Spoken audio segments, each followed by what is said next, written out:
Baik, selamat pagi. Assalamualaikum warahmatullahi wabarakatuh. Waalaikumsalam warahmatullahi wabarakatuh. Di sini saya sebagai moderator dan sebagai dari Pak Bambang untuk memulai presentasi pada pagi hari ini.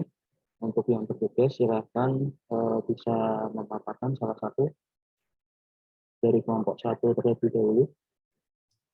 Baik Mas, izin share ya. Oke, monggo Mas.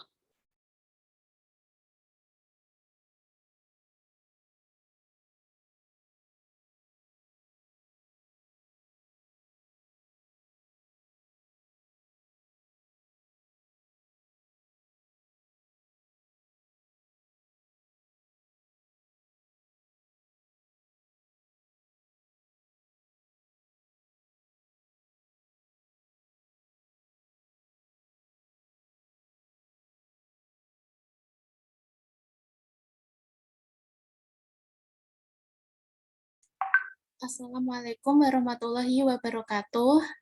Kami dari kelompok 1 ingin mempresentasikan mengenai radiasi benda hitam. Dan materi yang pertama akan disampaikan oleh Bima. Silakan Bima.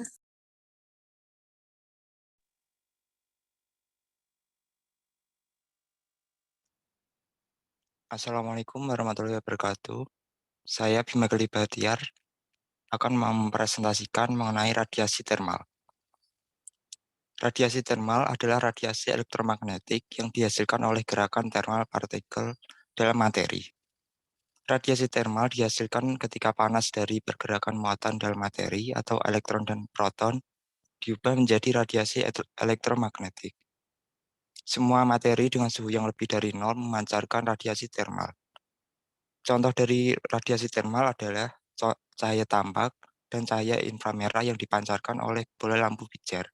Radiasi inframerah yang dipancarkan oleh hewan yang dapat dideteksi dengan kamera inframerah, dan radiasi latar belakang gelombang mikrokosmik. Selanjutnya, faktor yang mempengaruhi radiasi termal. Yang pertama, suhu permukaan benda. Semakin tinggi suhu permukaan benda, maka radiasi yang dipancarkan juga akan semakin tinggi. Yang kedua, bentuk atau luas benda. Semakin luas permukaan benda, maka radiasi yang dipancarkan juga akan semakin tinggi. Ketiga, sifat permukaan benda. Benda yang memiliki permukaan kasar akan memancarkan radiasi yang lebih tinggi dibandingkan benda yang memiliki permukaan halus. Dan yang keempat, jenis material. Contohnya, tungsten dapat memancarkan radiasi dengan laju 23,5 watt per cm kuadrat. Sedangkan molybdenum dengan ukuran dan bentuk yang sama hanya memancarkan radiasi dengan laju 19,2 watt per cm kuadrat. Materi selanjutnya akan dipaparkan oleh teman kita, yaitu Alma. Ya, sebelumnya saya Alman Rolia. Di sini saya akan menjelaskan mengenai radiasi benda hitam. Pengertian radiasi benda hitam. Benda hitam merupakan sebutan untuk benda yang menyerap seluruh radiasi termal yang diterima dengan tidak memantulkan cahaya dan tidak memungkinkan cahaya apapun untuk melewati atau keluar dari sisi manapun. Energi yang terserap akan memanas dan memancarkan radiasi. Radiasi ini yang biasanya disebut dengan radiasi benda hitam. Atau pengertian yang lebih mudah dipahaminya, radiasi benda hitam ini adalah ketika benda tersebut menyerap dan menahan cahaya, kemudian memancarkan radiasi ke sekitarnya. Selanjutnya, istilah benda hitam. Istilah benda hitam ini pertama kali diperkenalkan oleh fisikawan Belanda yang bernama Gustav Robert Kirchhoff pada tahun 1862. Sifat-sifat radiasi benda hitam. Yang pertama, benda hitam yang lebih panas akan memancarkan lebih banyak cahaya pada seluruh panjang gelombang. Hal ini berarti apabila kita membandingkan dua benda hitam, tanpa melihat panjang gelombangnya, benda hitam yang lebih panas akan mengeluarkan lebih banyak cahaya daripada benda hitam yang tidak kurang panas. Yang kedua adalah spektur benda hitam bersifat tetap dan memiliki puncak pada panjang gelombang tertentu. Puncak kurva benda hitam pada sebuah spektrum bergerak ke panjang gelombang yang lebih pendek untuk benda yang lebih panjang. Selanjutnya, mengapa bisa ada radiasi benda hitam bisa terjadi? Di PPT ini ada gambar di mana seberkas sinar mengenai lubang pada dinding berongga. Benda hitam yang ideal digambarkan sebagai sebuah rongga hitam yang memiliki lubang kecil. Sinar yang masuk pada dinding berongga dengan lubang kecil akan dipantulkan berkali-kali oleh dinding berongga, dan setiap kali dipantulkan intensitasnya selalu berkurang karena sebagian sinar itu akan diserap oleh dinding. Jadi dapat dikatakan bahwa sinar yang mengenai lubang tidak keluar lagi. Itulah sebabnya lubang ini dinamakan benda hitam. Pada saat benda hitam dipanaskan atau benda berongga dipanaskan, maka dinding sekeliling rongga akan memancarkan radiasi dan memantulkan sebagian radiasi yang datang dan menyerap sisanya.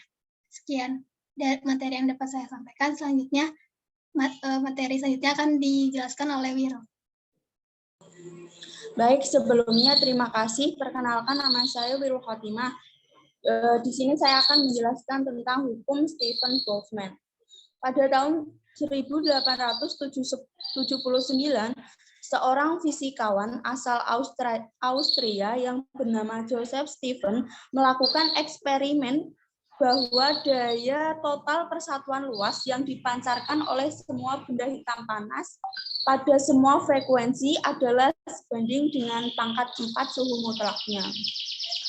Selang beberapa tahun kemudian, berdasarkan teori gelombang elektromagnetik cahaya, Ludwig Boltzmann menurunkan hukum yang ditetapkan oleh Stephen dari gabungan termodinamika dan persamaan Maxwell. Oleh karena itu, persamaan tersebut dikenal sebagai hukum Stephen Boltzmann yang berbunyi energi yang dipancarkan oleh suatu permukaan benda dalam bentuk radiasi kalor per satuan waktu sebanding dengan 4 suhu mutlak permukaan itu. Next, Mas.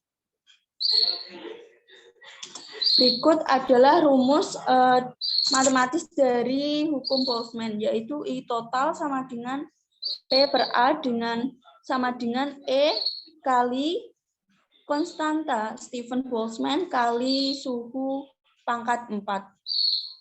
Dengan E adalah emisivitas benda hitam. Sama dengan next. Sekian dari saya dan akan dilanjutkan oleh teman saya. Hukum Rayleigh-Jeans. Lord Rayleigh dan James Jeans mengusulkan model sederhana untuk bentuk spektrum ini. Mereka menganggap molekul atau muatan di dinding permukaan benda berongga dihubungkan oleh semacam pegas. Ketika suhu benda dinaikkan, muatan-muatan ini mendapatkan energi kinetik tambahan untuk bergetar. Dengan bergetar, berarti kecepatan muatan berubah-ubah, positif, 0, negatif, 0, positif, dan seterusnya. Dengan kata lain, muatan mendapatkan percepatan setiap saat. Muatan yang dipercepat inilah yang menimbulkan radiasi benda hitam. Next. Teori Rayleigh-Jeans berhasil menerangkan spektrum energi untuk panjang gelombang yang besar, energi yang rendah, tetapi gagal untuk panjang gelombang yang kecil. Rayleigh-Jeans menurunkan distribusi intensitas, yaitu I sama dengan 2pi C K kali T per lambda pangkat 4. Di mana K adalah konstanta Boltzmann yang nilainya 1,38 kali 10 pangkat min 23 Joule per Kelvin, dan C adalah kecepatan cahaya di ruang hampa yang nilainya 3 kali 10 pangkat 8 meter per sekon. T adalah suhu mutlak benda dalam satuan Kelvin, lambda adalah panjang gelombang yang dipancarkan dalam satuan meter. Lalu, hukum Rayleigh-Jeans meramalkan intensitas yang sangat tinggi, sedangkan pengamatan mendapatkan intensitas yang sangat rendah. Penyimpangan yang sangat besar dengan kecenderungan yang bertolak belakang ini sering dinamakan bencana ultraviolet. Ini adalah perbandingan hasil prediksi hukum Rayleigh-Jeans dengan hasil pengamatan. Materi selanjutnya akan diterangkan oleh teman saya, Aprilia.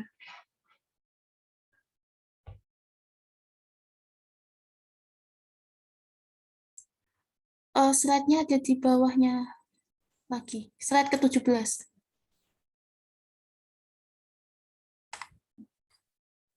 Saya Aprilia Dwi Rahmatika Devi ingin memaparkan mengenai teori Planck.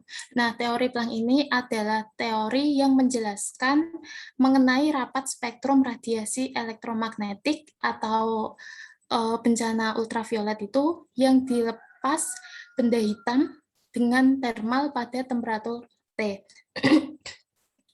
Teori ini dikemukakan oleh Max Planck pada tahun 1900 untuk menjelaskan radiasi benda hitam. Dan teori Planck ini menjadi awal dari fisika modern.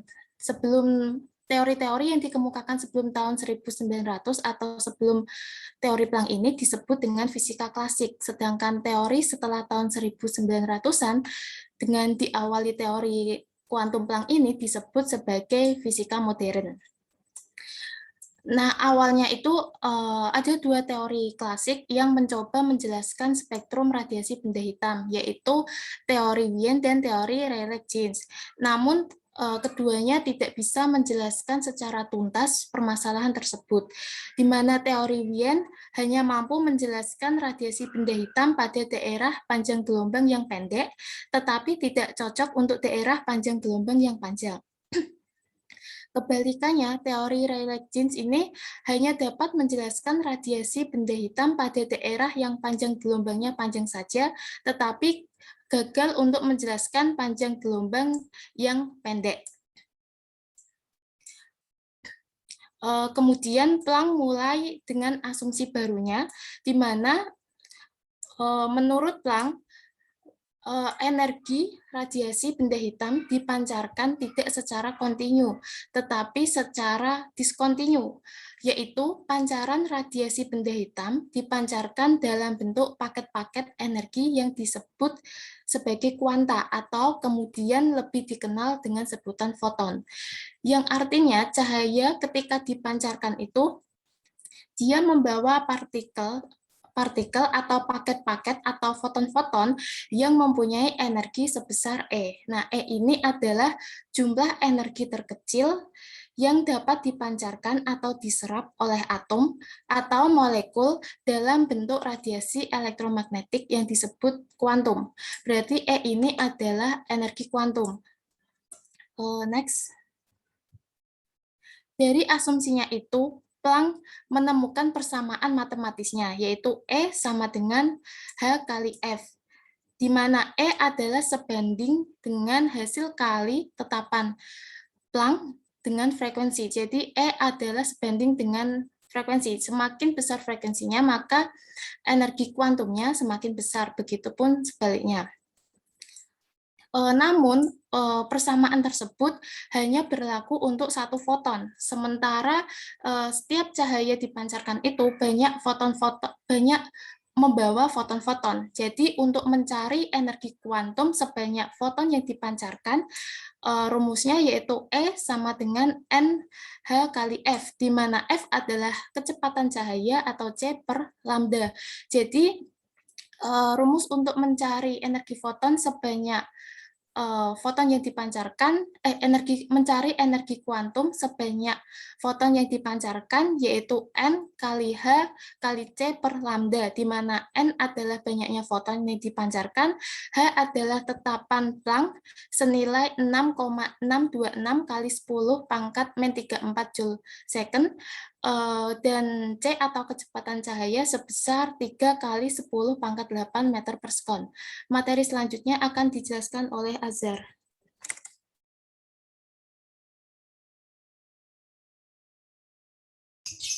Baik, di sini ada materi yaitu eksperimen Heinrich-Rubens. Jika Wilhelm Wien melakukan eksperimennya di Biro Standar Departemen Fisika Berlin, maka beda lagi dengan Heinrich Rubens, seorang fisikawan Jerman yang juga teman dari Wien. Rubens melakukan eksperimen yang sama di tempat yang berbeda.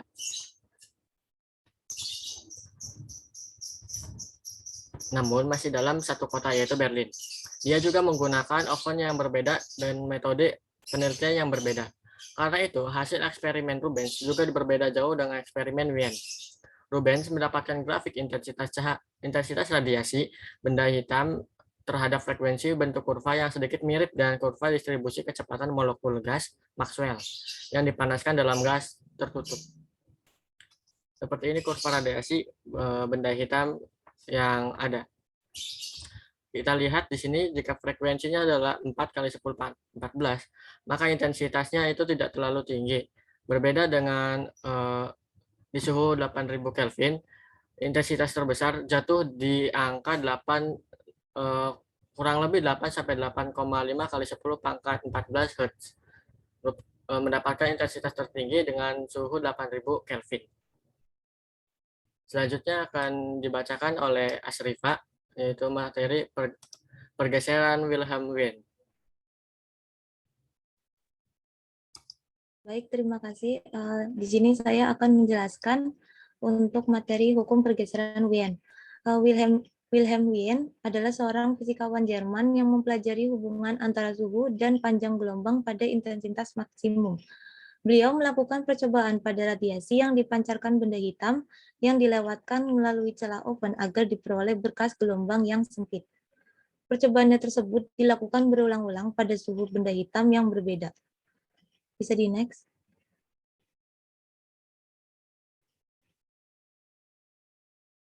Dari percobaannya tersebut, Wien menyatakan sebuah hukum pergeseran Wien yang berbunyi panjang gelombang pada intensitas maksimum akan bergeser ke panjang gelombang yang lebih pendek atau ke frekuensi yang lebih tinggi apabila suhunya semakin meningkat.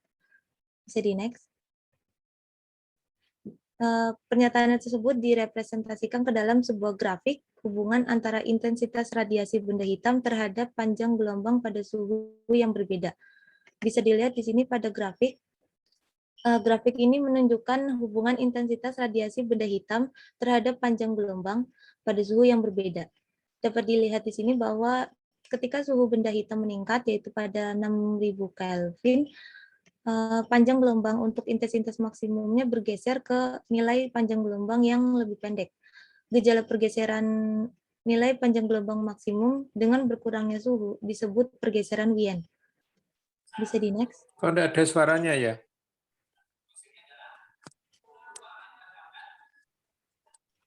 Asrifa, suara saya terdengar? Terdengar, Pak.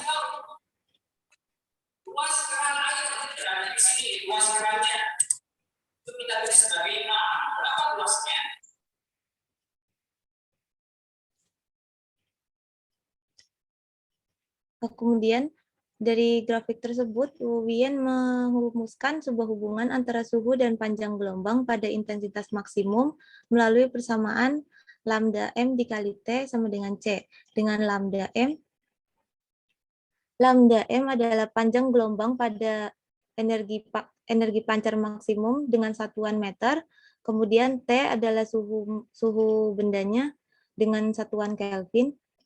Hasil kali antara intensitas pada maksimum dan suhu mutlak benda yang memancarkan radiasi merupakan suatu bilangan konstan yang disebut konstanta Wien dengan nilainya yaitu 2,898 dikali 10 pangkat min 3 MK. Panjang gelombang berbanding terbalik dengan besar suhu benda, yang artinya setiap kenaikan suhu maka panjang gelombang akan menjadi lebih kecil. Sebaliknya, jika suhu benda hitam turun selama memancarkan radiasi, maka panjang gelombangnya menjadi lebih pendek. Sekian materi yang bisa saya sampaikan.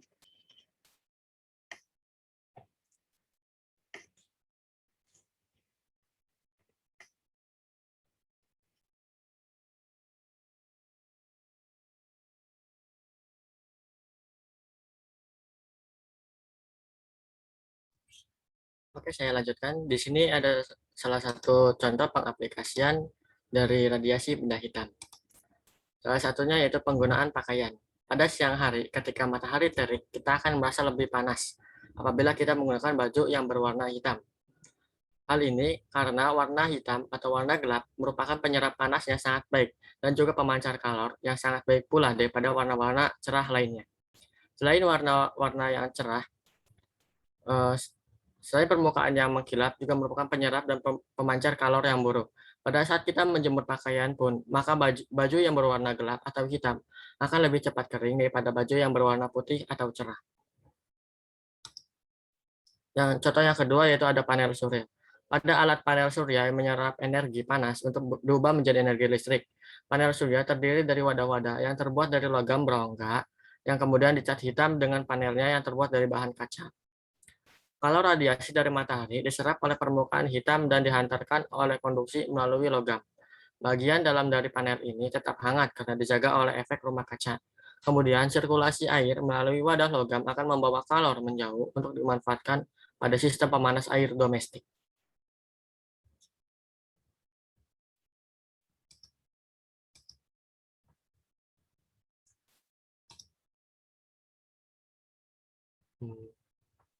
Di sini ada sebuah soal juga.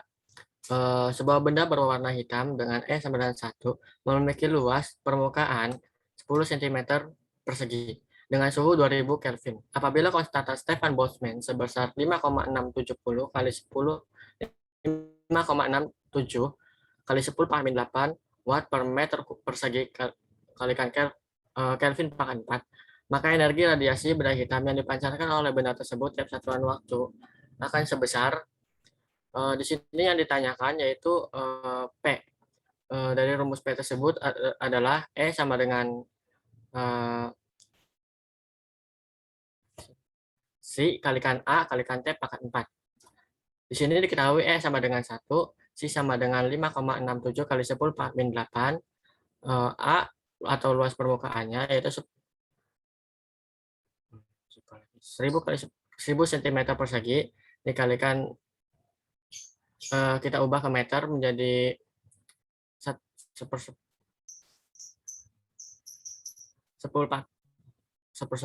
kalikan 2000 pangkat 4.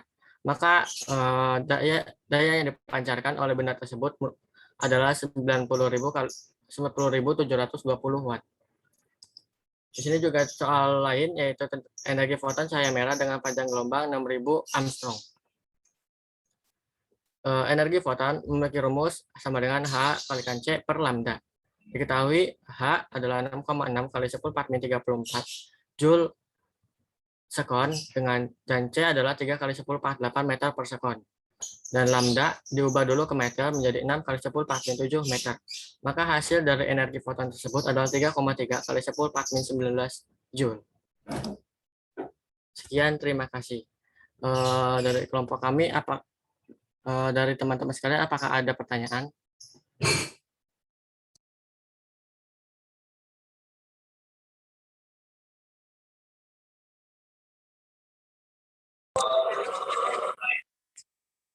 Silakan kalau mau bertanya.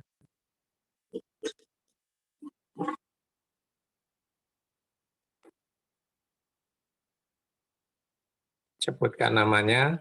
Nah.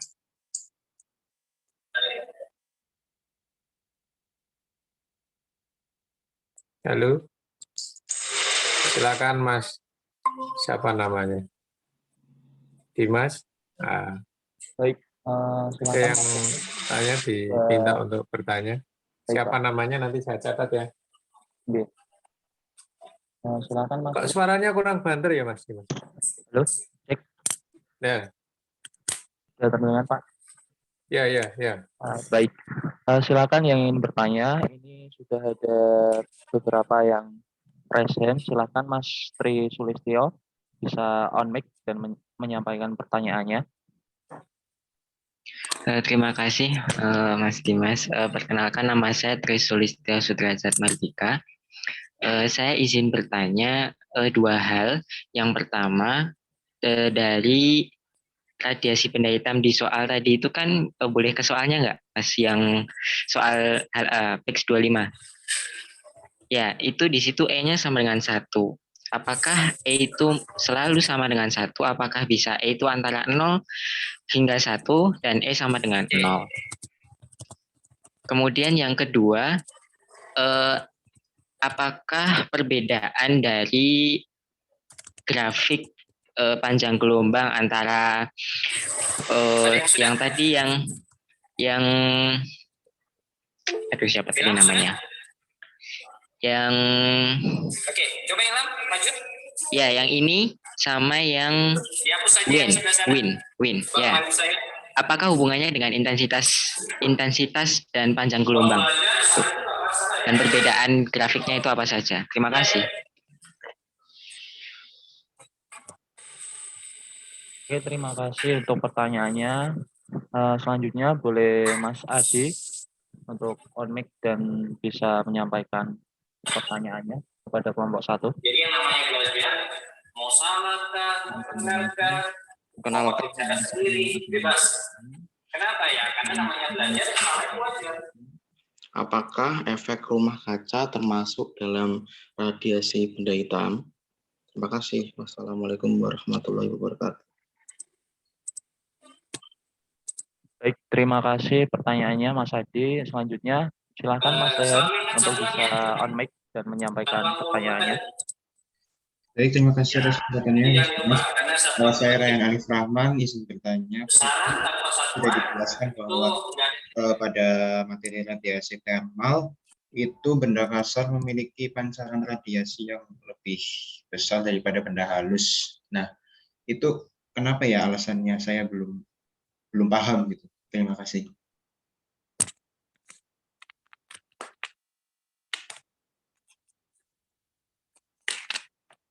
Terima kasih. Mungkin yang lain bisa ada pertanyaan lagi untuk kelompok 1.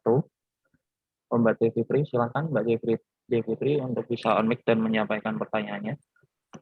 Iya, kan tadi dijelaskan bahwa Wien dan Rubens itu melakukan eksperimen yang sama, cuman hanya beda tempat. Boleh minta tolong dijelaskan nggak perbedaan hasil eksperimen antara Wien dan Rubens itu apa ya?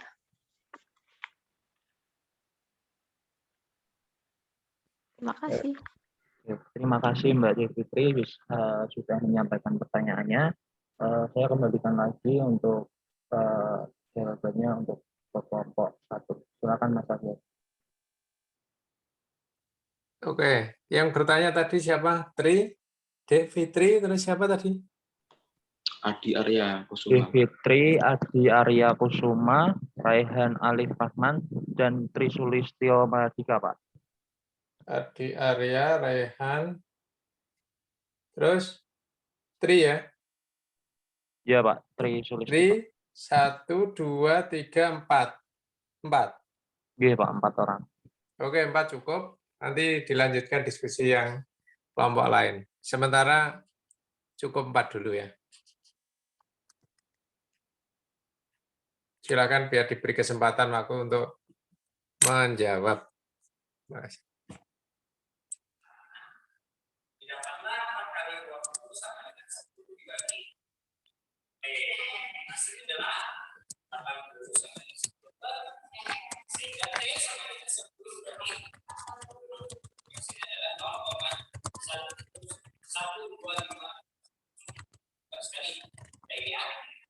Ada yang menanyakan tentang debit sebelum kita pindah.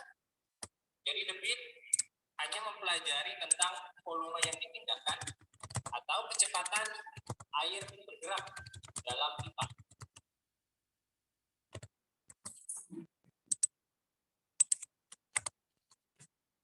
Oke, kita pindah dulu. Cukup jelas ya? Oke, kita pindah untuk debit. Sekarang kita masuk ke asas kontinuitas. Apa sih asas kontinuitas itu? Jadi asas kontinuitas ini membahas aliran air saat memasuki pipa dengan diameter beda. Kalau tadi diameternya lurus saja, ya debitnya tetap kan. Sekarang bagaimana jika pipanya berbeda diameter? Satu besar, kecil.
Siapa yang jawab?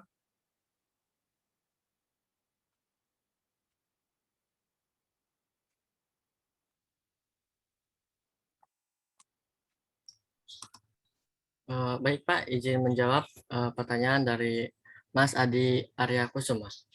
Apakah efek rumah kaca termasuk radiasi benda hitam? Benda hitam sendiri yaitu sebuah, diartikan dalam presentasi kami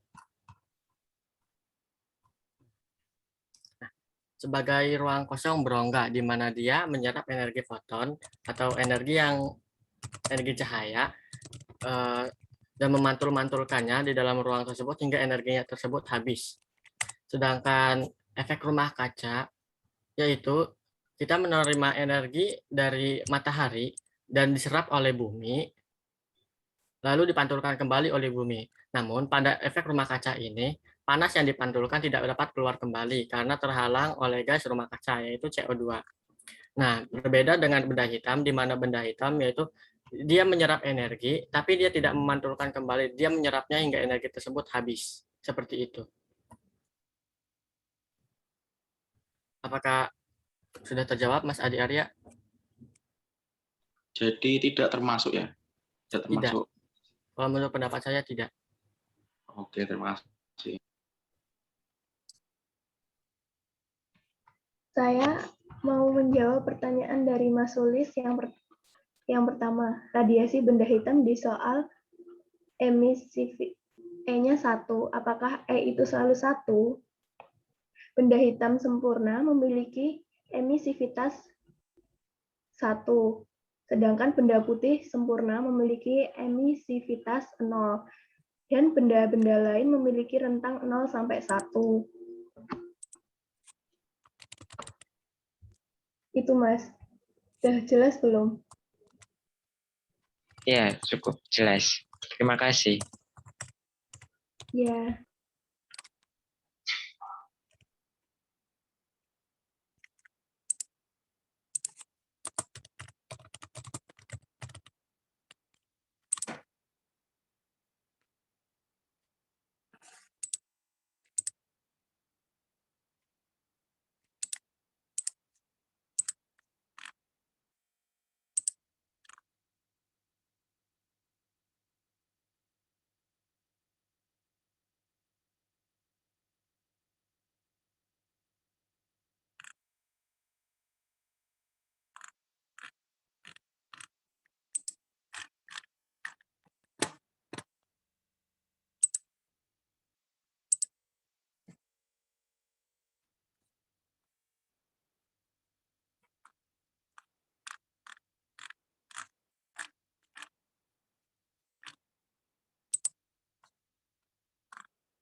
Oke.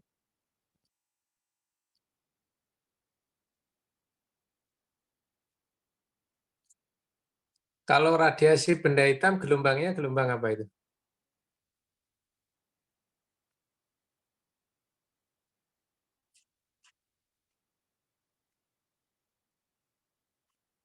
Radiasi elektromagnetik, Pak. Aneh, gitu ya. Jenis apa namanya? Apa namanya? Di sini termasuk spektrumnya apa itu?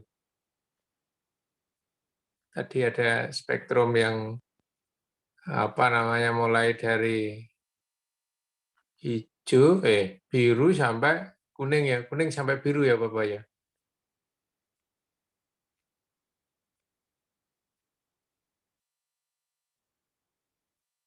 Ya, ini. Kalau seperti ini berarti yang paling berbahaya yang mana nih?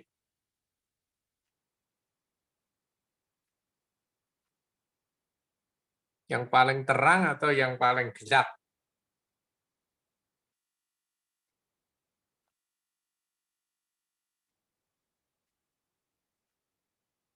Yang menimbulkan radiasi paling berbahaya ini.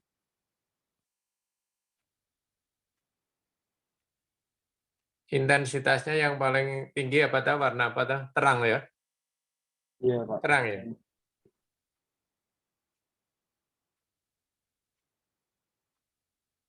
Nah, kalau tadi pertanyaan si Adi, kalau tadi apa namanya, efek rumah kaca yang terperangkap apa itu? Yang terperangkap apanya? Gelombang elektromagnetiknya atau UV-nya?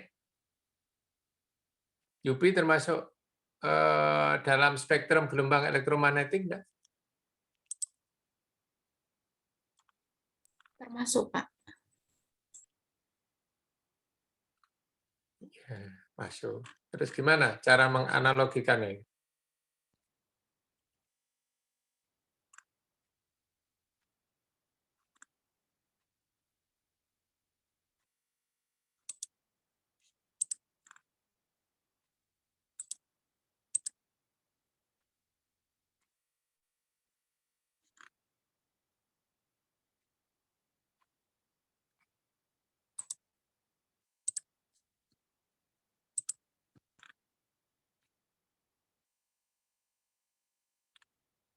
Halo?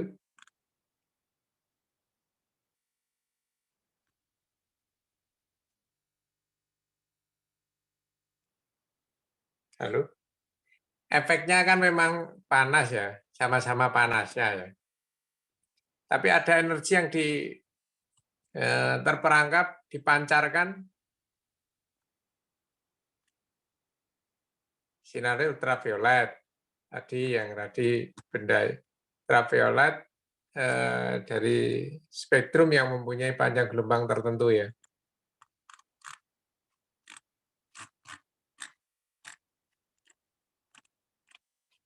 Kalau efek rumah kaca itu terperangkap karena dia tidak bisa balik, karena apa?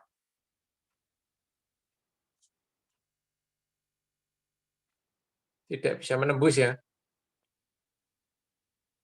Karena ada gas apa di apa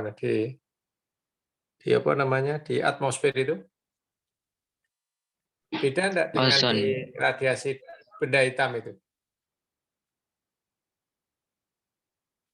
Radiasi benda hitam, bendanya harus hitam enggak? Enggak, Pak. Tidak, Pak. Tidak harus ya, boleh biru, boleh coklat, ungu, yang macam-macam. Yang penting apa namanya, dia terperangkap, kemudian tidak punya energi untuk dia lepas keluar, gitu ya. Nah, gitu. Oke, dilanjutkan, silakan.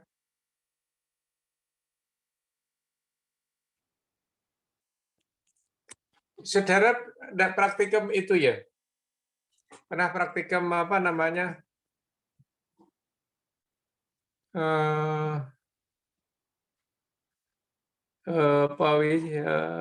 Prisma enggak ya di SMA ya? Yang ketika cahaya monokromatis kena prisma, maka dia akan diurai warnanya ya? Belum pernah, Pak. Ingat? Belum? Itu kan jadi Meiji Ibiniu itu. Yang terpendek itu ungu, yang terjauh itu merah. Meiji Ibiniu. Meiji Ibiniu. Ya, yang kebalik. Yang ungu yang paling jauh, yang merah yang terdekat, didefleksikan lebih dekat. Gitu. Nah, itu sebenarnya nanti bisa dicari di radiasi gelombang elektromagnetik. Jadi merambat memang ke suatu tempat, tapi dia akan terpengaruh oleh medan magnet dan medan listrik radiasinya. Oke, silakan lanjut sambil saya melihat PPL. Karena jadi agak kurang konsentrasi saya, lihat sana dan kemari. Silakan.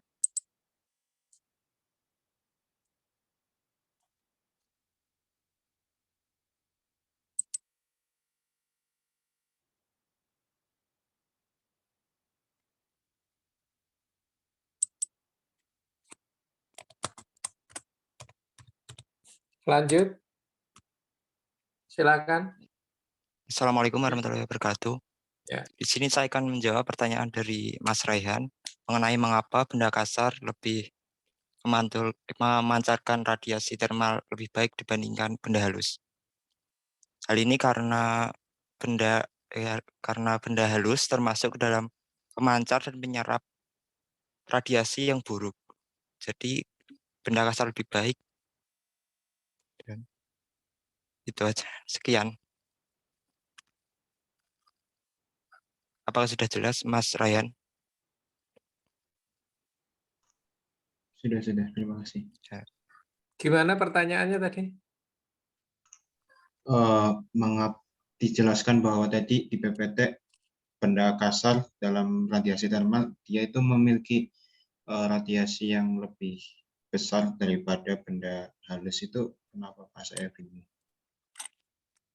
Oke, jawabannya? Tadi Jawabannya apa tadi? dijelaskan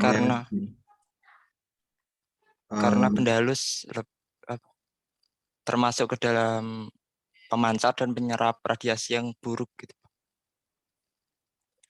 Iya. Ya, hukum pemantulan harusnya ya larinya ya. Coba kamu memantulkan yang halus dengan yang kasar, yang mudah yang halus ya. Memancarkan. Nah ya, memancarkan dan memantulkan kan hukum pemantulan itu.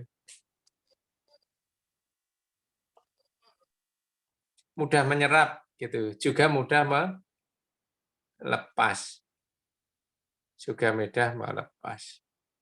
Saudara perhatikan daun itu yang permukaan itu lebih halus daripada yang bawahnya enggak? Iya, Pak. Iya, Pak. Ya.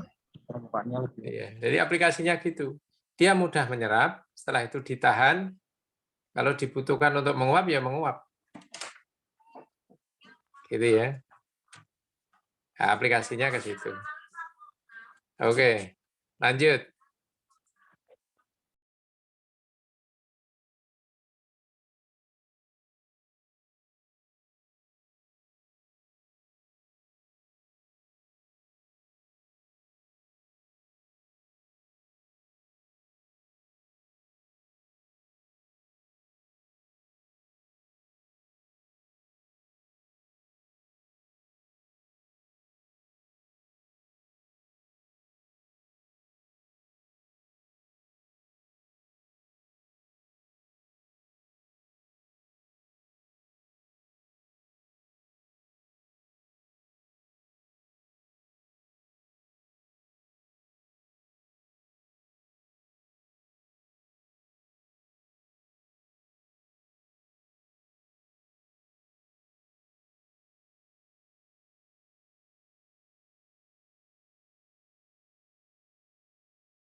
Oke, di sini saya akan menjawab pertanyaan Mas Sulis, yaitu perbedaan dari grafik panjang gelombang antara Wien dan Rubens.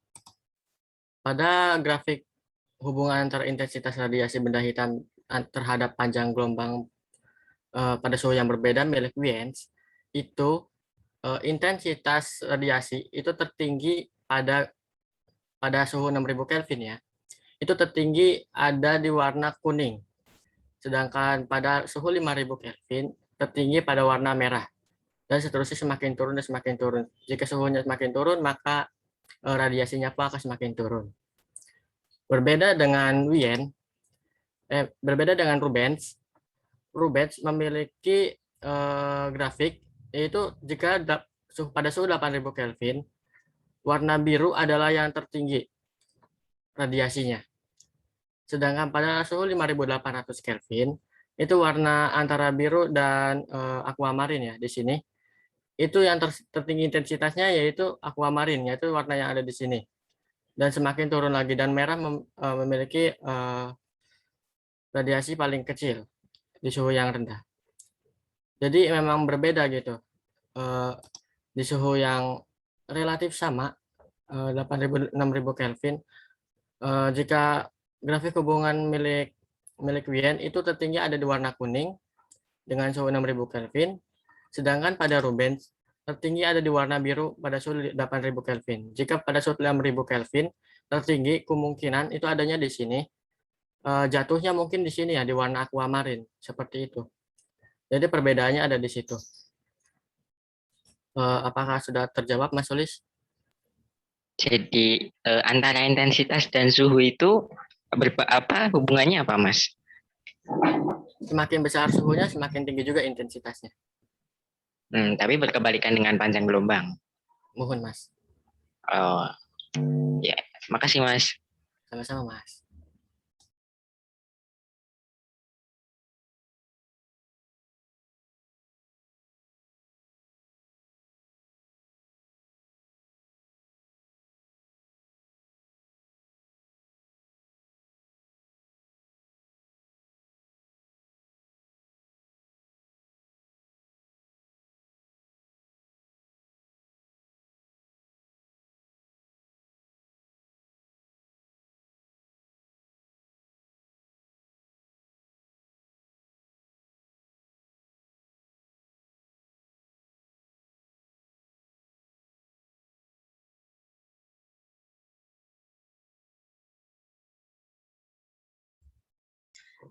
Di sini saya akan menjawab pertanyaan dari Devitri mengenai perbedaan hasil eksperimen antara Wien sama Rubens.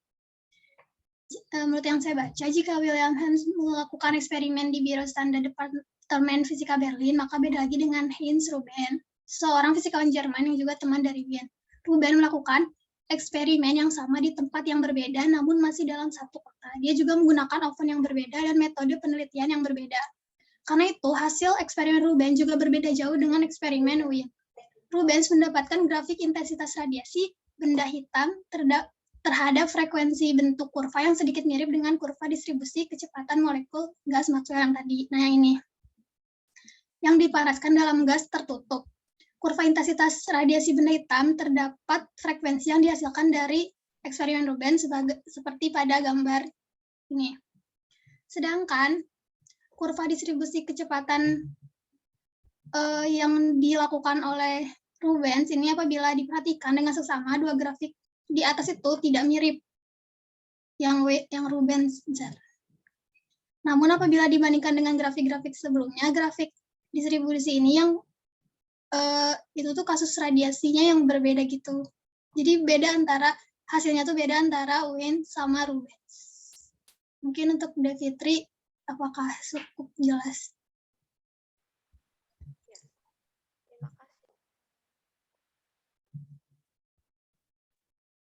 Baik, terima kasih karena sudah menjawab pertanyaan tadi. Mungkin saya kembalikan dulu ke kelompok 1 agar menutup pemaparan materinya dan bisa dilanjutkan ke kelompok 2. Silakan Mas Hajar, bisa menutup. Baik, Mas. Mohon maaf dari kelompok kami sebesar-besarnya jika memang jawaban dari kelompok kami memang kurang puas. Kami masih memiliki keterbatasan ilmu. Saya ucapkan terima kasih telah mendengarkan. Wassalamualaikum warahmatullahi wabarakatuh. Waalaikumsalam warahmatullahi wabarakatuh. Baik, terima kasih dari Mas Hajar, pemaparan materi dari kelompok 1. Selanjutnya kita akan mendengarkan pemaparan materi dari kelompok 2. Silakan salah satu, Mbak Alvina mungkin. Ya, baik, terima kasih. Sebelumnya apakah suara saya sudah terdengar? Sudah, Mbak, sudah. Iya, baik. Saya izin share screen teman-teman dan Pak Bambang.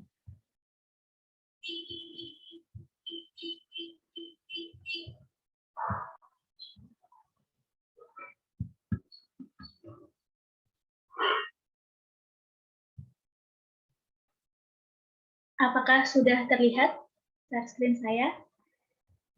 Sudah, Mbak. Silakan. Baik, terima kasih. Bismillahirrahmanirrahim. Assalamualaikum warahmatullahi wabarakatuh. Waalaikumsalam warahmatullahi wabarakatuh. Kami dari kelompok 2 akan mempresentasikan mengenai materi efek foto listrik. Perkenalkan anggota kelompok kami. Yang pertama ada saya sendiri, Alvina Aulia Latifah Wibowo. Yang kedua ada Khofifah Deswa Handayani. Ketiga ada Lulu Rahmatillah. 4 Amelia Putri Anggrehani. 5 David Yudhoyono Bayu Aji. 6 Ahmad Ilham Rizky. Dan 7 Desi Natasha Putri. Pada presentasi kali ini kami akan membahas 3 poin. Yang pertama, efek fotolistrik. Di sini mencakup pengertian, teori, rumus-rumus, kemudian ada potensial penghenti, ada hukum emisi fotolistrik, dan ada syarat terjadinya efek fotolistrik tersebut. Lalu poin yang kedua yaitu contoh penerapan di dalam kehidupan sehari-hari. Di sini itu contohnya ada kalkulator, dubbing film, kamera CCD, dan barcode. Dan yang terakhir ada mesin fotokopi. Nanti untuk kedepannya akan kami presentasikan, kami jelaskan bagaimana tata caranya. Lalu untuk poin yang ketiga yaitu contoh soal. Di sini kami akan membahas 3 soal mengenai efek fotolistrik. Kita bahas terlebih dahulu. Yang pertama yaitu efek fotolistrik yang akan dijelaskan oleh teman kita, Mbak Khofifah. Kepada Mbak Khofifah, saya persilakan. Baik, terima kasih. Sebelumnya suara saya sudah terdengar. Sudah. Di sini saya akan menjelaskan tentang pengertian efek fotolistrik. Jadi di sini ada gambarnya yang bisa dilihat. Jika suatu logam diletakkan di antara katoda dan anoda pada rangkaian dengan potensial tertentu, kemudian disinari gelombang cahaya elektromagnetik, maka elektron akan lepas dari permukaan logam dan bergerak dari katoda dan anoda. Arus listrik yang dihasilkan kemudian dideteksi oleh galvanometer. Nah, peristiwa ini disebut dengan efek listrik. Jadi, efek listrik ini dimulai dari disalurkan melalui katoda menuju ke anoda, lalu kemudian dideteksi oleh galvanometer. Bisa dilihat seperti di sini ada logo G ini. Selanjutnya bisa lanjut, Asina.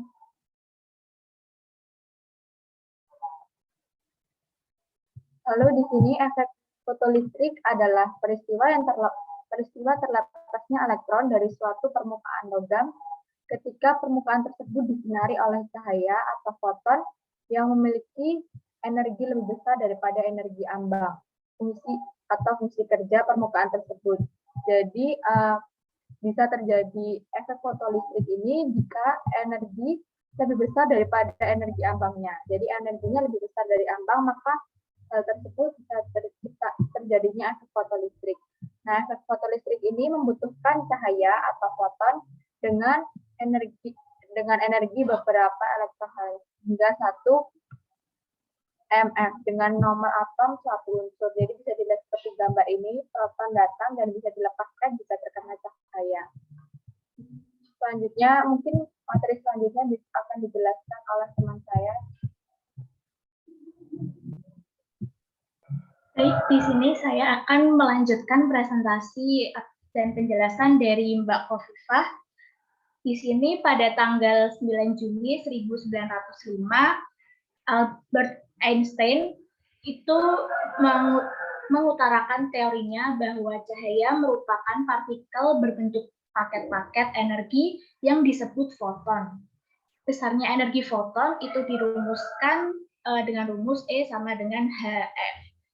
Ini juga sesuai dengan seperti apa yang telah disebutkan kelompok sebelumnya, yaitu teori Planck, di mana E adalah energi foton dalam Joule, H adalah konstanta Planck dengan besar 6,63 kali 10 pangkat min 34 Joule per second, dan F adalah frekuensi cahaya dalam Hertz. Dari rumus ini dapat dilihat bahwa besar energi foton sama dengan frekuensi cahaya dikalikan dengan konstanta. Dengan kata lain, energi setiap foton sebanding dengan frekuensi cahaya. Nah, di sini Einstein ini ceritanya menjelaskan apa yang telah diutarakan, apa yang telah disebutkan oleh teori Planck pada sebelum-sebelumnya seperti itu. Jadi seperti Einstein ini tuh menyempurnakan seperti itu. Lalu untuk berikutnya dalam efek fotolistrik ini terdapat besar energi minimal, yang mana besar energi minimal ini diperlukan untuk melepaskan elektron dari energi ikatannya yang disebut fungsi kerja atau disimbolkan dengan W0 atau energi ambang. Besarnya dari W0 ini bergantung pada jenis logam yang digunakan. Akibatnya, energi kinetik maksimum dari elektron dapat ditentukan dengan persamaan berikut ini, yaitu E sama dengan W0 plus EK atau EK sama dengan E min W0. Dengan W0-nya itu adalah H kali F0. Di sini E adalah energi total dalam joule, dan kemudian W0 itu fungsi kerja dalam joule, EK adalah energi kinetik maksimum elektron dalam joule pula. Selain itu juga ada rumus energi kinetik maksimum elektron, yang mana rumusnya H dikali F, H dalam kurung F min F0. Dengan EK itu tetap sama, yaitu energi kinetik maksimum elektron, yang hanya itu konstanta Planck, yang F0-nya ini frekuensi kerja logam dalam satuan Hertz, dan yang F aja itu frekuensi cahaya dalam satuan Hertz pula. Lalu selanjutnya ini ada di efek fotolistrik ini juga terdapat potensial penghenti. Untuk penjelasannya akan dijelaskan oleh Mbak Lulu. Kepada Mbak Lulu saya persilakan.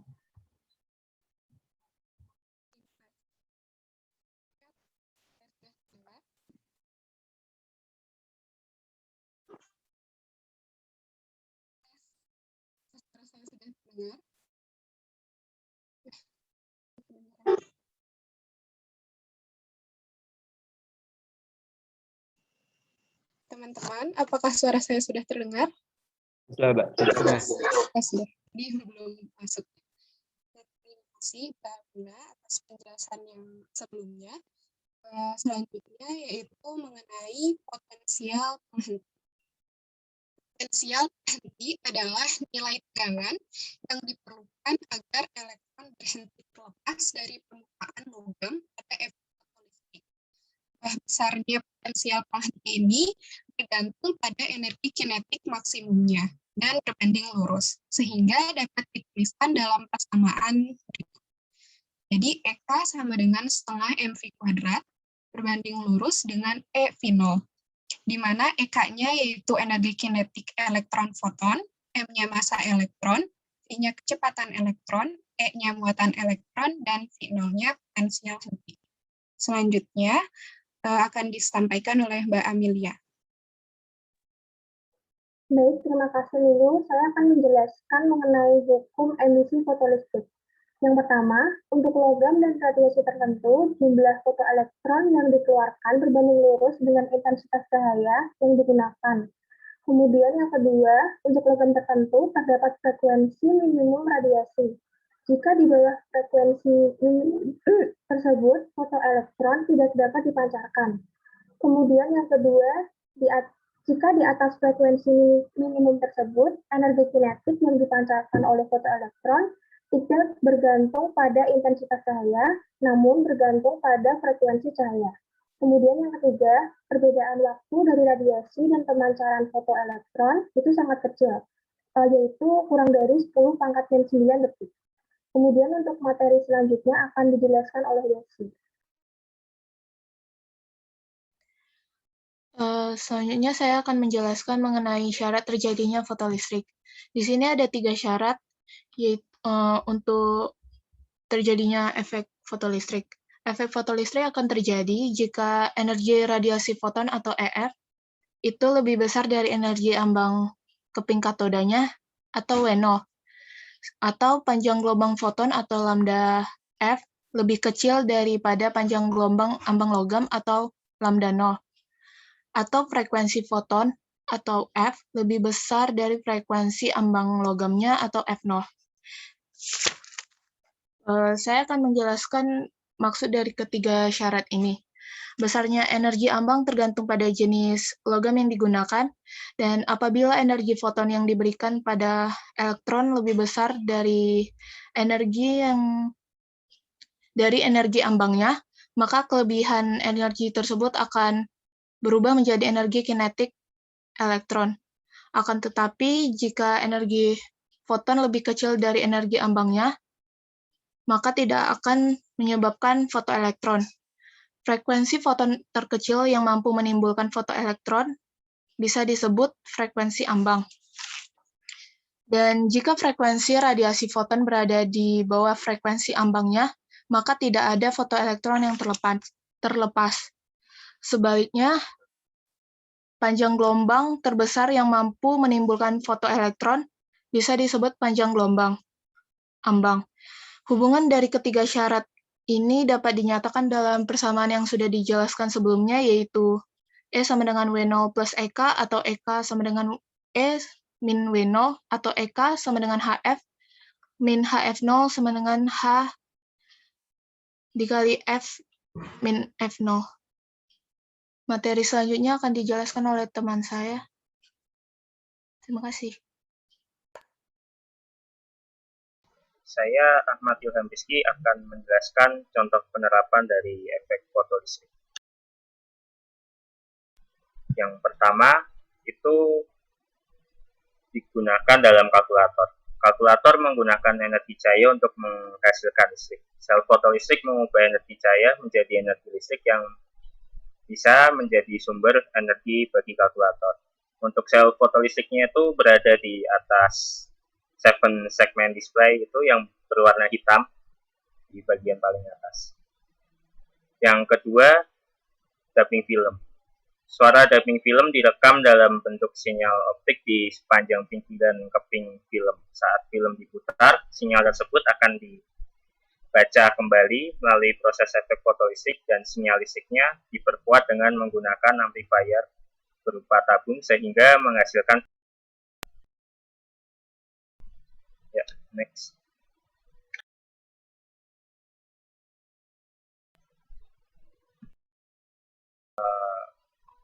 Ya, bisa next.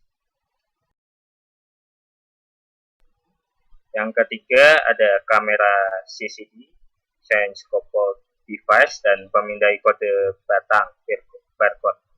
Kamera digital dengan resolusi hingga 12 megapiksel dan pemindai kode batang barcode memanfaatkan efek fotolistrik internal dalam mengubah citra yang dikehendaki menjadi data-data elektronik yang selanjutnya dapat diproses oleh komputer. Kamera mengubah data-data dari lensa dengan proses efek fotolistrik sehingga dapat ditampilkan di monitor atau di layar ponsel. Yang keempat ada mesin fotokopi. Cara kerja pada mesin fotokopi itu lampu ekspos menghasilkan cahaya terang untuk menyinari dokumen dan akan dipantulkan lewat lensa dengan sensor CCD. Lalu lensa akan mengarahkan ke bagian silinder fotosensitif yang akan menjadikan elektron-elektron muncul. Toner yang muatan negatif akan ditarik ion-ion positif yang berada pada silinder.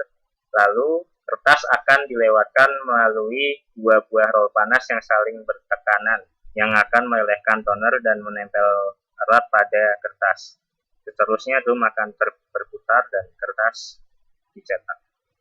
Untuk selanjutnya, contoh soal akan dijelaskan oleh teman saya, David. Baik, terima kasih. Di sini ada contoh soal yang pertama. Frekuensi kerja sebuah logam adalah 5 kali 10 pangkat 14 Hz. Ketika diberi cahaya berfrekuensi 8 kali 10 pangkat 14 Hz. Maka besar energi kinetik elektron yang keluar dari logam tersebut adalah penyelesaian. Di sini menggunakan rumus EK sama dengan E min N0. Lalu Persamaan tersebut dapat diubah menjadi EK sama dengan H dikali dalam kurung F min F0. Disubstitusikan nilai H yaitu konstanta Planck-nya senilai 6,6 kali 10 pangkat min 34 dikali dalam kurung 8 min 5 kali 10 pangkat 14 sehingga didapatkan nilai EK-nya yaitu 1,98 kali 10 pangkat min 19 Joule. Sehingga jawabannya yaitu C. Bisa di next. Soal yang kedua, di sini ada soal perhatikan grafik hubungan energi kinetik elektron dan frekuensi penyinaran pada gejala fotolistrik di bawah ini. Apabila konstanta Planck H sama dengan H, besarnya fungsi kerja logam adalah penyelesaian. Di sini menggunakan rumus W0 sama dengan H kali F0. H kali mensubstitusikan nilai F0 di sini yaitu 4 sehingga didapatkan 4H dan jawabannya yaitu D. Bisa di next selanjutnya. Untuk soal nomor 3, frekuensi ambang natrium adalah 4,4 kali 10 pangkat 14 Hz. Besar potensial penghenti dalam volt bagi natrium saat disinari dengan cahaya yang frekuensinya 6,0 kali 10 pangkat 14 Hz adalah di sini menggunakan persamaan EK elektron sama dengan EP listrik dengan persamaan H dikali dalam kurung F min F0 sama dengan QV. Kemudian disubstitusikan nilai H-nya yaitu 6,6 kali 10 pangkat min 34 dikali dalam kurung 6,0 min 4,4 kali 10 pangkat 14 sama dengan 1,6 kali 10 pangkat min 19 V. Kemudian dipindah ruaskan sehingga persamaannya menjadi 6,6 kali 10 pangkat min 34 dikali dalam kurung 6,0 min 4,4 kali 10 pangkat min 14 per 1,6 kali 10 pangkat min 19 sehingga didapatkan nilai potensialnya yaitu 0,66 volt sehingga jawabannya D. Sekian untuk contoh soalnya. Mungkin selanjutnya untuk sesi pertanyaan saya kembalikan ke Saudari Alvina.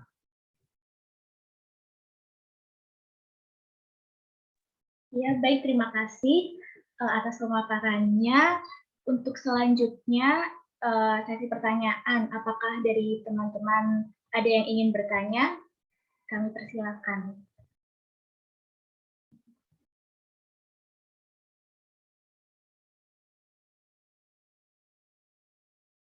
Silakan Mas Budi untuk bisa on mic dan menyampaikan pertanyaannya.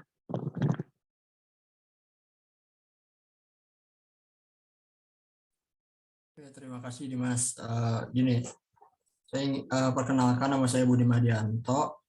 Ingin bertanya, tadi kan dijelaskan bahwa efek fotolistrik adalah peristiwa terlepasnya elektron dari suatu permukaan logam ketika permukaan tersebut disinari oleh cahaya atau foton yang memiliki energi lebih besar daripada energi ambang fungsi kerja permukaan tersebut.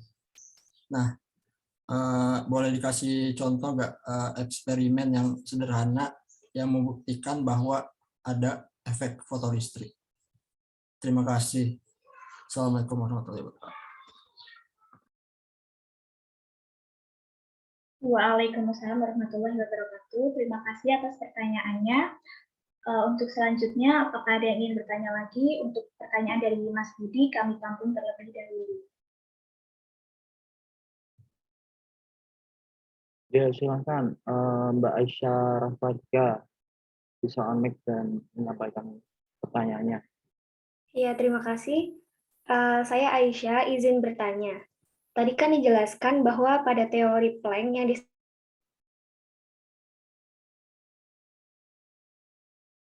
disempurnakan oleh Einstein itu menyebut frekuensi cahaya.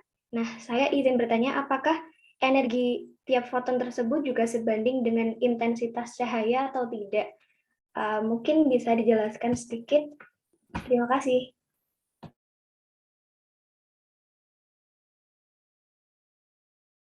Oke, terima kasih pertanyaannya. Mungkin bisa ditampung oleh kelompok 2. Yang pertama siapa tadi, Mas? Sebelum Aisyah? Itu Pak. Apa tadi? Oh, Mas Budi Mahdianto. Oke, lanjut. Silakan untuk Mbak Revindra bisa on mic dan menyampaikan pertanyaannya. Ya, terima kasih. Perkenalkan, nama saya Revindra Budiana Nugrahini.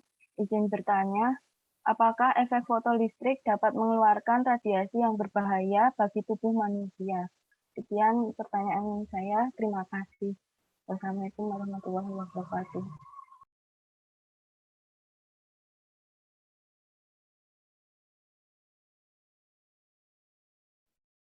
Baik, terima kasih untuk pertanyaannya. Untuk jawaban saya kembalikan lagi ke kelompok 1.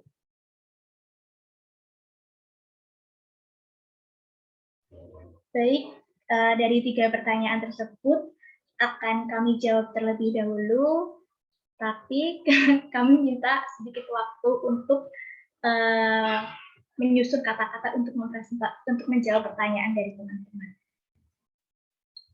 Iya, Mbak, silakan.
Baik, teman-teman, di sini saya, Alvina Aulia, akan menjawab terlebih dahulu pertanyaan dari Mas Budi, yang mana pertanyaannya adalah contoh dari praktikum sederhana tentang efek fotolistrik. Sebenarnya tadi di sini sudah sedikit dijelaskan bahwa efek fotolistrik itu terjadi ketika jika suatu logam diletakkan di antara katoda dan anoda, bla bla bla bla bla. Jadi di sini tuh kalau di praktikum susunannya itu bisa dibuat seperti ini.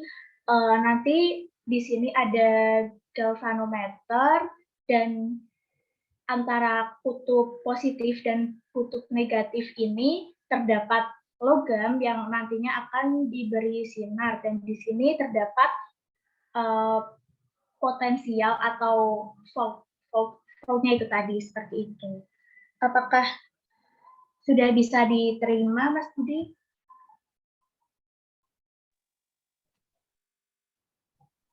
Contoh dalam kehidupan sehari-hari apa itu, Mbak Gina? Contoh dalam kehidupan sehari-hari itu tadi seperti kalkulator, mesin fotokopi, dubbing film, dan barcode, Pak. Oke, jadi foto listrik, foto itu apa toh? Cahaya ya. Listrik itu menghasilkan listrik. Jadi ada foton cahaya, itu yang merah-merah itu, kena platnya itu anoda, katoda, tidak masalah. Sehingga ada elektron yang lompat menuju dari katoda menuju anoda atau kebalikannya. Sehingga menghasilkan listrik. Gitu ya. Listrik. Sel surya juga begitu. Dia ditangkap, menyimpan, menghasilkan listrik, kemudian disimpan.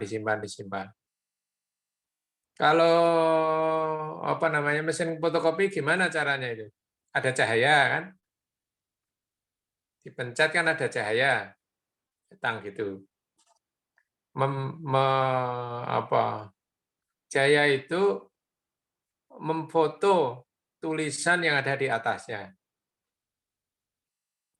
Jadi yang ada tulisannya akan berwarna sesuai dengan tulisannya. Kalau fotokopinya rata-rata kan hitam putih ya, itu akan terbaca tulisan A misalnya, ya hitam di kertas tadi, tulisannya A, B ya B, ada sampai begitu. Jadi foton, kemudian foton itu ada cahaya itu terkena tulisan yang akan difotokopi, kemudian difotokopi memerintahkan mesin.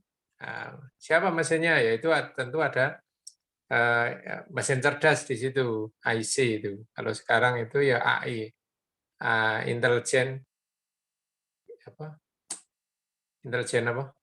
Artificial. Kecerdasan buatan itu loh, artificial intelligence. Nah, itu kan istilah kerennya. Aslinya itu IC kan, IC yang kita belajar yang IC, yang analognya, analog. Nah, itu diperintahkan dibaca begitu, sesuai dengan bacaan. Jadi kalau dia menyeken gitu, seperti juga ronsen, gitu ya. Aplikasi ada fotonya, ada cahaya itu, ada cahayanya. Kalau kalkulator untuk apa itu? Kalkulator itu yang kalkulator ada solar cell-nya itu yang dicontohkan. Saya tadi tidak lihat gambarnya. Solar cell-nya. Jadi solar cell-nya itu kalau baterainya habis itu masih bekerja di situ, menyimpan energi dari cahaya. Dari cahaya. Gitu. Mungkin lampu-lampu yang punya kemampuan untuk menyimpan ya sama saja lampu-lampu. Gitu ya. Kalau lampu emergency ya tidak. Emergency itu dia menyimpan energi saja, tapi bukan karena cahaya itu. Kalau listriknya mati, dia hidup sendiri, bukan karena dia memancarkan cahaya. Itu kalau tidak digeletakkan saja tidak dapat listrik yang dia simpan itu ya dia tidak akan nyala. Tidak akan nyala. Oke, lanjut. Lanjutkan, Mbak Pina. Iya, Pak. Terima kasih atas tambahan penjelasannya. Untuk pertanyaan selanjutnya akan dijawab oleh Mbak Lulu. Di sini Mbak Lulu akan menjawab pertanyaan dari Aisyah, yang mana pertanyaannya, apakah energi pada foton sebanding dengan intensitas cahaya? Seperti itu. Kepada Mbak Lulu, saya persilakan. Saya sudah dengar. Tes. Sudah. berdasarkan yang saya baca, jadi intensitas cahaya ini tidak berkaitan langsung dengan energi pada fotonnya. Nah, akan tetapi berkaitannya dengan jumlah elektron yang keluar. Jadi, energi dari foton cahaya ini ketika dia lebih kecil daripada energi ambang si logamnya, maka berapapun intensitas cahayanya yang diberikan, maka elektron ini tidak akan keluar. Sedangkan jika energi fotonnya lebih besar daripada energi ambang logamnya, maka intensitas cahaya di sini akan memengaruhi jumlah elektron yang keluar dari permukaan logam. Makin besar intensitas cahayanya, maka makin banyak foton yang bertumbukan dengan elektron-elektron di dekat permukaan, sehingga makin banyak elektron yang keluar dari permukaan logam. Seperti itu. Apakah dapat diterima, Mbak Aisyah? Atau ada tambahan? Ya, sudah. Terima kasih. Ya, terima kasih juga.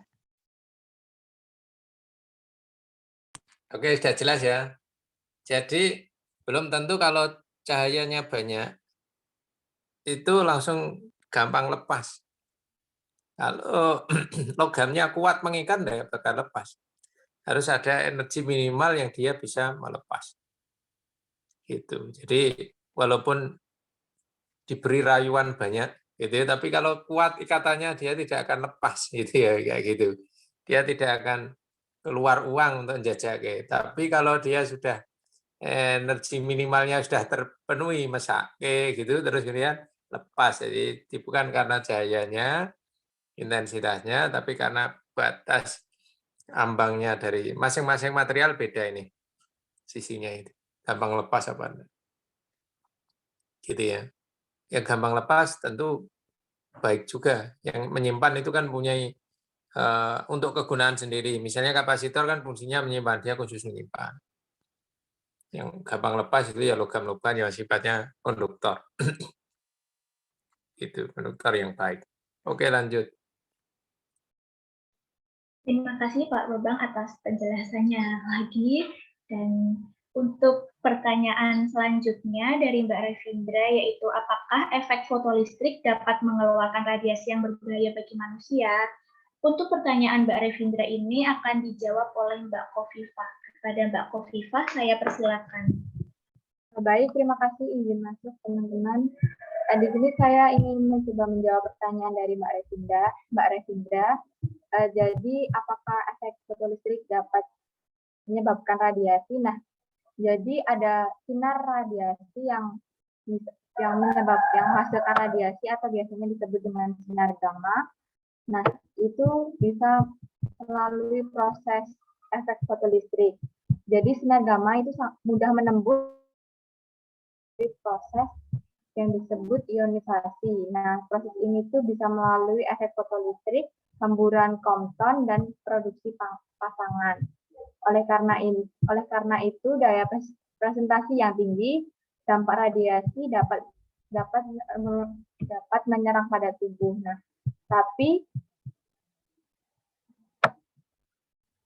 Nah, pada dosis yang lebih tinggi dapat merusak sel dan justru dapat menyebabkan kanker. Tapi jika pada dosis yang biasa atau rendah masih bisa diatasi oleh tubuh. Jadi jika tergantung oleh besarnya dosis yang radiasi yang dikeluarkan oleh efek fotolistriknya. Jadi bisa menyebabkan bahaya pada tubuh, tapi bisa juga tidak membahayakan. Jadi tergantung besar dosisnya. Mungkin seperti itu atau bisa dipahami Mbak Revindra. Terima kasih Mbak Khofifah. Asal di bawah batas ambang itu ya tidak masalah gitu ya. Tubuh kita itu kan diciptakan oleh Allah sudah sangat anti terhadap radiasi. Tapi kalau di atas ambang yang diperbolehkan oleh tubuh, maka dia akan kena. Gitu makanya orang-orang yang bekerja di yang rawan kena radiasi, misalnya di rumah sakit, itu dia pakai pelindung, ya, dia pakai sil apa namanya seperti jas itu, gitu ya, yang dia anti radiasi. Ya gitu. Nah, itu peluang untuk kena radiasi ya banyak. Misalnya kerja di Badan Tenaga Nuklir gitu ya, peluang radiasi banyak. Ya efeknya ya tentu berbahaya ya, efeknya berbahaya. Tapi kalau saudara nanti yang kimia itu KKL di Batan Robarsari Yogyakarta itu ketika masuk ruang radiator maka ruang reaktor maka saudara pakai pakaian khusus di sana seperti hapsak gitu ya. Masuk dites dulu tingkat radiasinya, keluar dites dulu gitu ya. Kalau belum nanti keluar itu belum masih kena radiasi dinetralkan. Ada itu dinetralkan. Reaktor yang pembangkit tenaga nuklir itu yang di Babarsari. Mungkin yang rumahnya di Serpong ya ada juga itu. Serpong itu lebih besar. Serpong itu untuk radiasi pemuliaan tanaman. Orang-orang pertanian sana apel atau semongko atau apa kalau mau dijual luar negeri jeruk diberi sinar radioaktif dulu. Biar tidak mudah membusuk. Bahaya enggak kalau dimakan, Pak? Ya itu kan sudah ada ukurannya. Dalam tubuh kita itu sudah diukur. Tapi kalau berlebihan sudah ada aturannya. Ada aturannya. Nah, itu pentingnya ilmu apa namanya di bidang ini. Bukan ilmunya kimia saja, bukan ilmunya kedokteran. Di fisika juga diajari ternyata ya, radiasi. Di fisika juga ada reaktor gitu ya. Reaktor itu apa toh? Reaktor itu jangan dianggap sesuatu yang medeni. Reaktor itu kan tempat untuk bereaksi. Kalau di situ ada tabung reaksi kecil itu bisa mereaksikan, diocok-ocok bereaksi berarti dia reaktor. Gitu ya. Karena reaktor nuklir yang ada di Babarsari itu seperti sumur. Masukkan di dalam, kemudian itu kan hidrogen ya, helium gitu, panasnya diserap jadikan energi. Apa energi listrik? Yang menyumbang Jawa Bali salah satunya. Bisa meledak, Pak. Ya, tembus. Kan ada dindingnya yang tebal ya. Tembus. Dulu kalau reaktor di Chernobyl, Rusia itu, atau Jepang yang kemarin bocor itu di mana Jepang itu ya? Jepang mana ya? Nah itu. Nah, itu reaktor-reaktor yang memang lama tidak digunakan. Gitu ya, Jepang. Itu ya bahaya sampai banyak orang yang meninggal. Ya kalau tidak hati-hati, ya namanya semua punya resiko. Gitu ya, resiko. Nanti saudara praktikum di lab kimia itu ya ada resikonya kalau tidak hati-hati. Jadi tangannya bisa terkelupas karena kena natrium apa namanya klorida asam yang terlalu pekat itu ya terbakar. Harus hati-hati. Jadi semua harus hati-hati. Kalau sesuai dengan prosedur ya insya Allah akan selamat. Sesuai dengan prosedur, ikuti aturan atau prosedur yang ada. Jadi itu banyak itu. Maka di lab itu tidak boleh bercanda-canda, gitu ya. Rambutnya tidak boleh dijuwer-juwer apa sini apa yang rambutnya panjang itu. Nah, Amelia Putri, panjang apa enggak itu harus dikuncir nanti kan gitu ya. Jadi kalau memasukkan sesuatu rambutnya ikut, nah itu bahaya. Itu harus ada aturannya khusus. Yang punya pakaian gombor-gombor gitu ya, itu ya harus ada aturannya khusus. Di tempat kami juga ada aturannya khusus, tidak boleh sembarang. Gitu. Maka pakai jas biasanya. Ada jas. Gunanya apa kalau ada yang tumpah itu kena baju saudara, bukan kena kulit. Gitu ya. Saya dulu pernah megang asam sulfat itu, PbSO4 itu, perih sekali di tangan, tidak hilang-hilang. Gitu ya. Jadi pas nuangkan itu ketumpah. Itu ya, tumpah. Itu harus sesuai dengan prosedur yang benar, harus hati-hati. Gitu ya, saudara. Saya pikir sudah cukup. Tadi ada beberapa yang saya beri komentar karena pada saat ini presentasi, saudara ini mahasiswa saya sedang diskusi di kelas, jadi bisa ikut memberikan komentar. Nanti yang komentar yang yang belum nanti saya beri tambahan, termasuk nanti pendalaman materi. Tadi ada apakah rumah kaca itu masuk gitu ya. Jadi analoginya bisa dimasukkan. Seperti saudara kalau mobilnya itu diparkir di luar pagi sampai siang, kemudian sore, itu kan terasa panas. Nah, panasnya itu terperangkap seperti model ada energi yang menaikkan suhu di dalam itu. Dia bisa masuk tapi tidak bisa keluar. Itu radiasi benda hitam itu. Jadi terperangkap. Ada terperangkap. Modelnya seperti itu. Tidak harus bendanya, tidak harus itu. Kemudian efek fotolistrik tadi sudah diterapkan di dunia kedokteran maupun pertanian yang paling banyak. Sistem pemuliaan tanaman, juga untuk obat-obatan. Untuk obat-obatan. Nanti kalau saudara di Batan atau di Serpong itu, kalau yang di ITB itu, yang di mana Taman Sari itu dekat ITB itu ada pembangkit juga. Itu khusus pembangkit, bukan untuk riset kelihatannya ya. Yang riset itu Babarsari sama untuk pertanian di Serpong. Saya sudah pernah. Yang ke Serpong belum pernah saya, tapi karena lebih besar katanya. Dulu ada mahasiswa saya yang sekarang ada mahasiswa saya yang kerja di sana. Jadi peneliti di Babarsari lulusan fisika. Fisika murni. Jadi saudara berpeluang ke sana. Jadi peneliti dia. Peneliti. S1-nya di UNES, S2-nya di Malaysia, UTM. Kemudian ada formasi CPNS itu, dia daftar terima di Serpong kalau Didik namanya. Serpong atau ITB ya, saya lupa saya sudah lama tidak berkomunikasi karena sama-sama jauhnya gitu ya. Nah, itu bisa bekerja, lingkupnya begitu, tidak hanya fisika dalam tok, ya peneliti di situ. Nanti saudara orang kimia ya lingkupnya bisa di sana. Oke, gitu saudara, cukup ya. Terima kasih Mas Dimas yang telah memimpin. Jangan lupa nanti recordnya dikirim ke saya ya.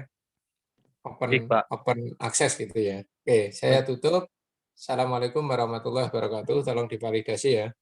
Waalaikumsalam warahmatullahi wabarakatuh. Terima kasih, Pak. Terima kasih, Pak. Oke.